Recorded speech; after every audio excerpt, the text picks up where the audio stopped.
170। कहानी का नाम है अब्बू खा की बकरी। कहानी का नाम क्या है? डॉक्टर जाकिर हुसैन ने लिखा। किसने लिखा?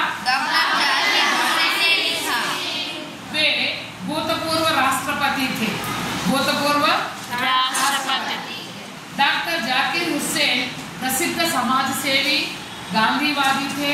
गांधीवादी समाज संघ सेवक। उन्होंने राष्ट्रपति के पद को भी शोभित किया है। राष्ट्रपति पदवी కూడా అలంకరించారు। చూడండి అంత గొప్ప ఆయన కథ రాయడం మన కోసం। చూడండి आप जामिया मिलिया शिक्षण संस्था के आधार स्तंभ थे तथा महात्मा जी के सिद्धांतों को साकार करने वाले शिक्षाविद थे। చూసారా మహాత్మా గాంధీ సిద్ధాంతాలని అమలు పరిచేటటువంటి విద్వాంసుడు।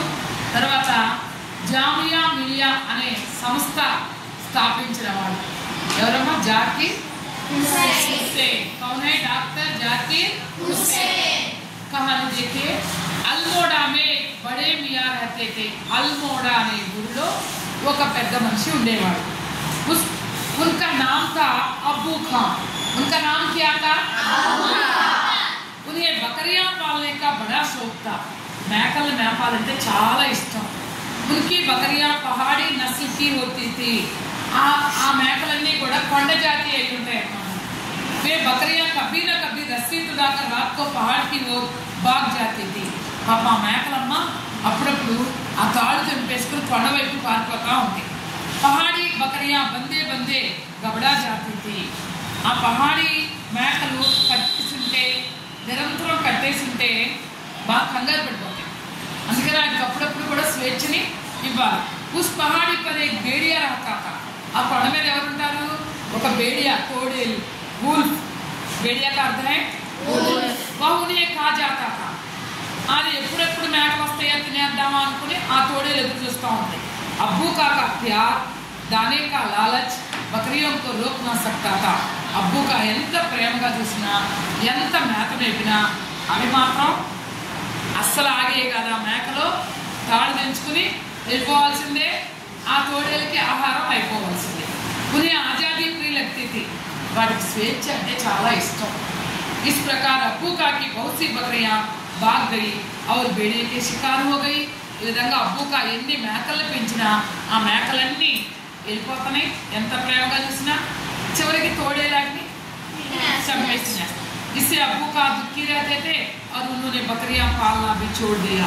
అందుకని పాప అబ్బూ కాకి చాలా బాధేసి అసలు మేకలు మేపడమే ఆపేశాడు। मगर तन्हाई बुरी चीज है। చూడండి కానీ తన్హాయి बुरी चीज है। చూడండి ఏదో సంపాదన ఏదో చెడ్డ వస్తువు కదా। कम उम्र की बकरी लेकर पालने का निश्चय किया। ఎలాగైనా సరే ఒక తక్కువ వయసులో ఉన్న ఒక మేకను తీసుకుని పెంచుదాం అనుకున్నాడు। एक बकरी ली, ఒక మేకను తీసుకున్నాడు।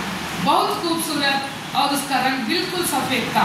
చాలా అందమైంది, తెల్లగా ఉంది ఆ మేక పిల్ల। खूब सोच विचार कर अब्बू का ने उसका नाम चांदनी रखा। బాగా ఆలోచించి అబ్బూ కా దాని పేరు ఏం పెట్టాడు? చాందిని। ఏమని పేరు పెట్టాడమ్మా? చాందిని। उसकी देखभाल పాపం చాలా చక్కగా పెంచుకుంటున్నాడు। తర్వాత ప్రశ్నలు అడుగుతా అందరూ వినాలి। खासा जमाना गुजर गया। కొంచెం టైం గడిచిపోయింది। అబ్బూ కా को यकीन हो गया कि अब यह ना भागेगी। అబ్బూ కా నమ్మకం కుదిరింది ఇది ఇంకా పారిపోదని। मगर अब्बू का धोखे में थे। కానీ అబ్బూ కా మోసంలో ఉన్నాడు। आजादी की इच्छा इतनी आसानी से दिल से नहीं मिलती।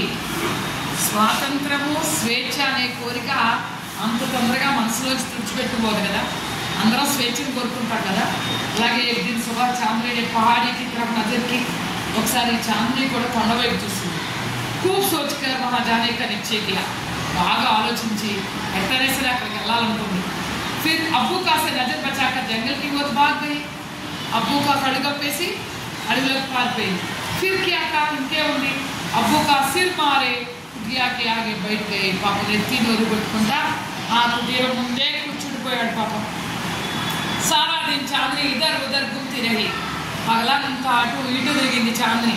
पेट भर खा लिया, పొట్ట నిండా తినేసింది। और अन्य बकरियों के साथ घूमती फिरती रही। మిగతా మేకలతో బాగా తిరుగుతా ఆడుకుంటా ఉంది।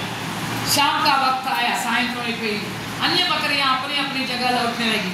మిగిలిన మేకలన్నీ తమ ప్లేస్కి వెళ్ళిపోతున్నాయి. లేकिन चांदनी के मन में लौटने की इच्छा नहीं थी. కానీ చాంద్ని మనసులో తిరిగి వెళ్ళాలని కోరిక మాత్రం లేదు. బార్ బార్ అబ్బు కాకి ఆవాజ్ సునాయి పడి. పాపం అబ్బుగా వాయిస్ వినపడుతుంది, తిరిగి మాటి మాటికి వినపడుతుంది. చాంద్నీకు గులామీ కా జీవన్ పసంద్ నహీ తా. బానిసత్వ బతుకు చాంద్నీకి ఇష్టం లేదు. బానిసత్వ బతుకంటే కట్టేసి వస్తున్నారు కదా అబ్బుకా. ఉసే ఆజాదీ ప్రియ చీజ్ థీ. దానికి స్వేచ్ఛ అంటే చాలా ఇష్టం. రాత్రి అయిపోయింది. జంగల్ కా బేడియా ఇదర్ ఉదర్ घूमने लगा. అడవిలో ఉన్న తోడేళ్ళు అటు ఇటు తిరగసాగి. ఉస్కి నజర్ చాంద్ని పర్ పడి. దాని దృష్టి చాంద్ని మీద పడింది. దోనో మే వార్ పర్ వార్ హోనే లగే. రెండు పోరాడుకుంటున్నాయి, దాడి మీద దాడి చేసుకుంటున్నాయి. బేడియా भी तंग आ गया. తోడేళ్ళు కూడా ఇసుకు వచ్చేసింది. చాంద్ని खूब घायल हुई. చాంద్ని పాపం అన్ని దెబ్బలే, నిండా దెబ్బలే. उसने अपने बस पर मुकाबला किया. पापन जान से कोलदी పోరాడింది. उसके सफेद बालों का लिबासा खून से बिल्कुल सुर्ख था. पापम తెల్ల జుట్టు కదని మొత్తం రక్తంతో తడిసిపోయింది, ఎర్రగా అయిపోయింది.